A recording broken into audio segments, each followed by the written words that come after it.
I stood in the driveway holding a set of brand new keys, while my mother was 500 miles away, laughing on another family vacation I wasn't invited to. She had no idea what I'd just done. No idea that in 24 hours her entire world would collapse. 7 years ago, she made a choice. Tomorrow, she'd finally pay for it. Make sure you stay until the end. I'll be giving my honest opinion on whether Anna was justified, or if she crossed a line. If you've ever been the black sheep, the scapegoat, or the child who was sacrificed for the peace of someone else, hit that like button. Subscribe, because this is the story of how I learned that the only way to beat a controlling parent is to play a colder, longer game.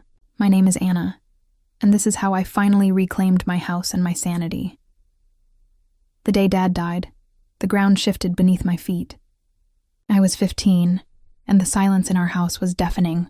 But what was truly shocking was how quickly the sound was replaced. Dad was meticulous.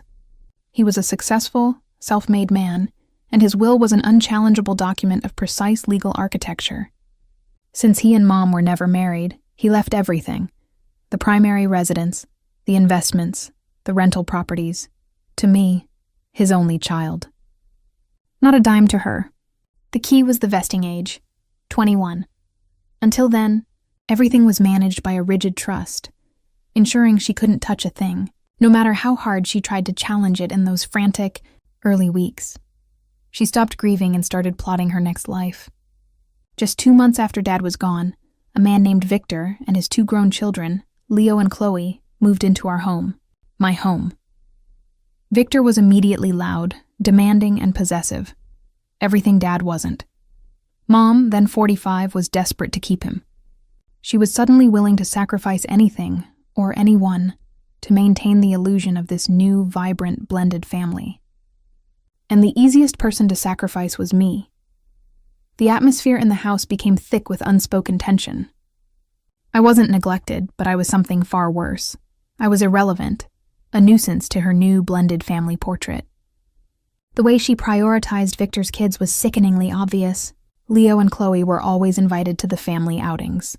I wasn't. I remember standing in the kitchen doorway once, listening to Mom plan a trip to a beachfront resort with Victor and his kids. She caught my eye, and her expression immediately switched to one of saccharine. Feigned pity. "Oh, darling," she cooed, her voice dripping with artificial sweetness. "Wouldn't you be happier visiting your paternal grandparents this weekend? You know how much they miss you."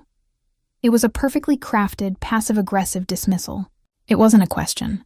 It was an order cloaked in fake concern. Go be miserable with the side of the family who actually loves you, because you don't fit into the picture-perfect life I'm building here. That phrase became the mantra of my teenage years. You'd be happier elsewhere. The real war was fought with Victor. He was an unemployed, self-employed man, code for a man who used Mom's desperation as his income stream. He saw himself as the head of the household, and he loved to play the heavy. One evening, he tried to set a curfew for me. I was 17, and I looked him straight in the eye, my voice shaking with rage, and reminded him whose roof he was under. I didn't say it often, but when I did, the words landed like stones. "This is my house, Victor. You're just Mom's guest." The confrontation was brutal. Victor yelled. Mom wept, the practiced tears of a martyr, and begged me to cooperate. The fighting was ruining the peace. A few weeks later, she sat me down. She looked me in the eye, took my hand, and in a voice thick with performative sadness, told me I had to go.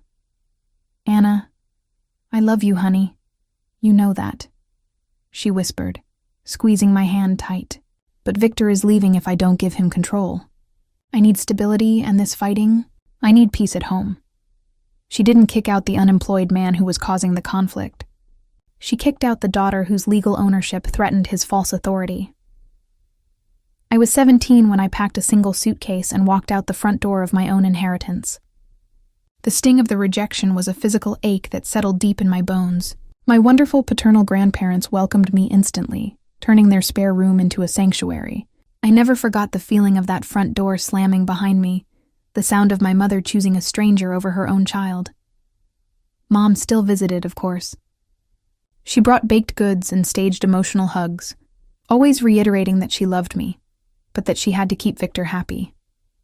She needed to look like a loving mother to the outside world, even as she kept me at arm's length, the inconvenient secret. The years I spent at my grandparents' house were my quiet years of planning. They gave me the space to study, to heal, and to grow up without the constant psychological warfare. But every birthday felt like a countdown. My 21st birthday was the turning point. The trust fund was legally transferred to my control. Overnight, I went from a dependent child to the sole owner of a substantial portfolio of assets, including the very house my mother and Victor were living in. It was a moment that should have felt triumphant, but it was hollow. I had the power, but I lacked the will to use it. I was a full-time student, and the thought of engaging in a messy legal battle with my mother, the endless drama, the public screaming, was too exhausting. So I let them stay.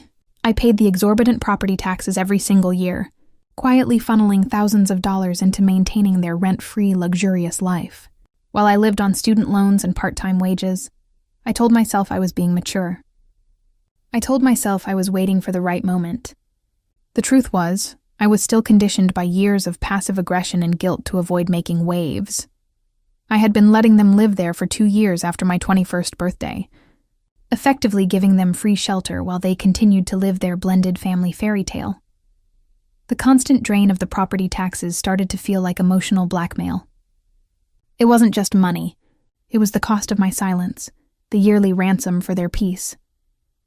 The true wake-up call came when I finished college. I was 23 and accepted into a competitive, expensive master's program out of state. I sat down with my financial planner, and the numbers were stark. I had the assets, but to fund the degree without taking out massive loans, I needed immediate, sustainable, liquid income. The prime property my mother was occupying, the one I paid taxes on, could generate enough rental income to fund my entire master's degree.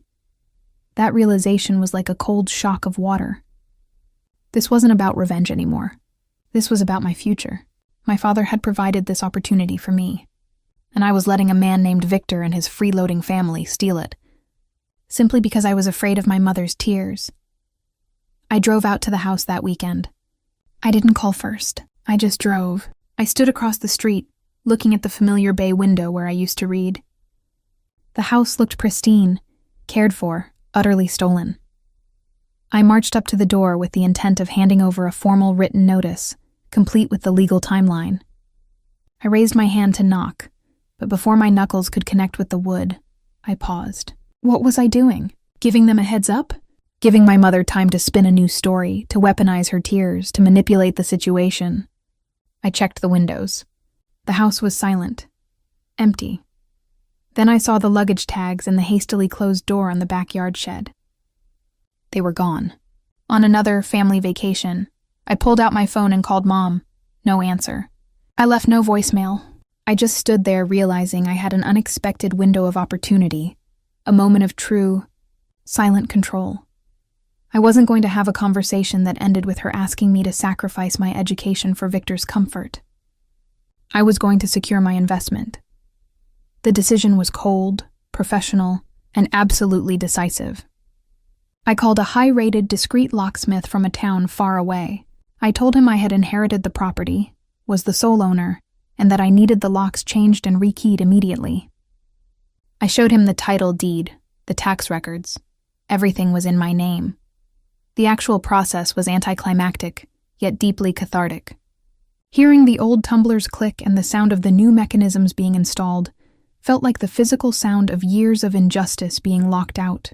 Once the new locks were in place, I had a simple, formal notice professionally printed and laminated, clearly stating that the former occupants were given 2 weeks to retrieve their personal property and vacate the premises, effective immediately. I affixed it to the front door with heavy-duty tape, ensuring it was visible, unmissable, and legally sound. But I wasn't done. The revenge had to be complete and legally airtight.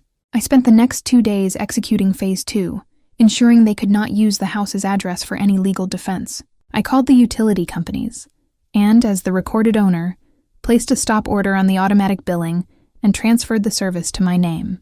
Then, I went to the post office and rerouted all mail for that address to a temporary P.O. box in a different county, meaning any official letter, Any bill or any future lease they might try to fake would be completely intercepted.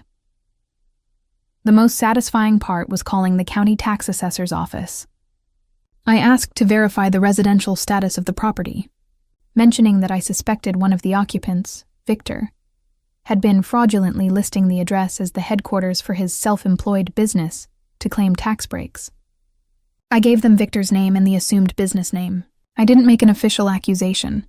I just asked a question, as the owner, about whether this was allowed. I knew that just the inquiry would trigger a red flag review, tying Victor up in bureaucratic hell for months. The perfect, non-traceable revenge that attacked his greatest pretense, his supposed business empire. I had done what I needed to do. I had not only locked them out, I had legally dismantled their entire ability to exist at that address, cutting the anchor line to their stolen life. They arrived back yesterday, of course. I can only imagine the utter shock as Victor fumbled with the key, Mom impatiently waiting, and then the slow, dawning horror of reading the formal eviction notice. My phone blew up instantly. Furious, unhinged texts from Victor demanding to know what game I was playing. Hysterical voicemails from Mom, skipping the pleasantries and screaming about how dare I do this after they had been so kind to let me stay with my grandparents. I ignored them all. I let them sit with the consequences of their actions. I drove back into town today because the renovation contractors needed access to the backyard for preliminary work. I knew they would be waiting for me. I needed the confrontation to happen now, on my terms. I stood in the backyard, surveying the expensive patio furniture I had paid the property taxes on. I was ready. I heard the back door rattle, and then the glass slid open. They spilled out onto the patio, Mom, furious, Victor, livid, and Chloe, looking pale and distraught. "Anna!" "How dare you!" Mom shrieked, her voice high and uncontrolled, marching toward me. "You didn't even call. You just changed the locks like a thief." Victor stepped in front of her, trying to puff himself up. His eyes were narrowed, radiating pure venom. "You have absolutely no right to do this to us. Your mother lives here. We have tenants' rights." I looked at him, feeling nothing but a cool, clear confidence. The anger I had felt at 17 was replaced by the calm of a calculated adult. "Actually, Victor, I have every right," I said, my voice measured and low. I consciously kept my hand steady as I held the rolled-up renovation contract. "I own this house. I have the deed. I've been paying the property taxes on it every year since I turned 21. And the damage I saw inside the other day, the cracked kitchen counter and the ruined hardwood floor in the living room, proves you haven't valued it. You haven't paid a dime in rent or utilities for the last 2 years. You are not a tenant. You are a squatter." Mom's face crumbled, the anger giving way to her signature manipulation tactic: tears. She didn't cry softly. She wailed, making sure Victor and the neighbors could hear her. Victor, seeing the tears, stepped up the aggression. "You are disrespecting your mother. After everything she's done for you, you treat her like this? What kind of monster are you?" "The kind of person who is taking back what is legally and morally mine," I stated, unfazed.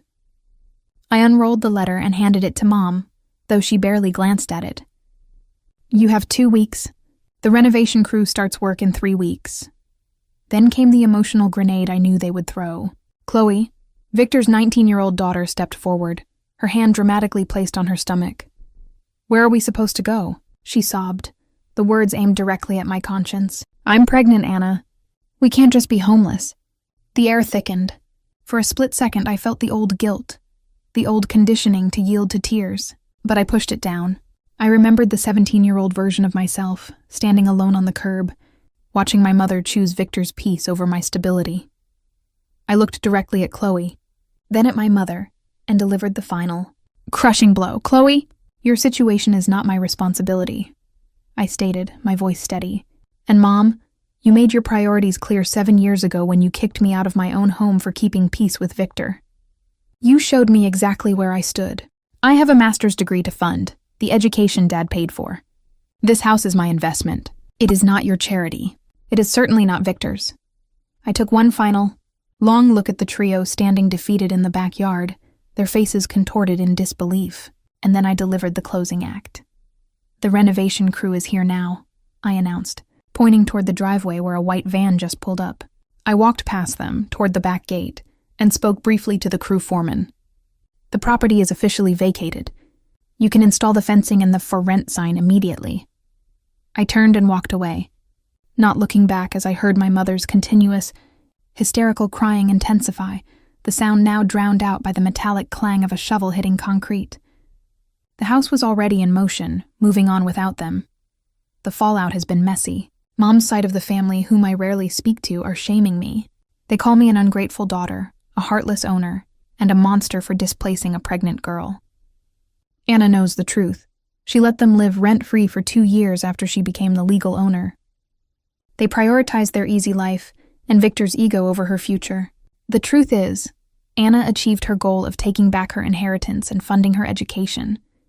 But the collateral damage of Victor's innocent daughter remains a stain on the victory. So, this is where Anna's story ends, and we have to ask the difficult question: was she a heroine or a monster? I've read thousands of these stories, and here is my definitive verdict. Anna had the legal right to take her house back, and her mother absolutely deserved the consequences.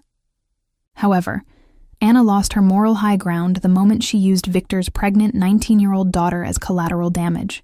She didn't owe her mother kindness, but the coldness of the execution was needless. My final opinion is this: legally justified, but morally flawed. What do you think? Was this cold-blooded or perfectly justified revenge? Drop your opinion in the comments below. Hit that like button and subscribe for more stories where entitlement meets its match.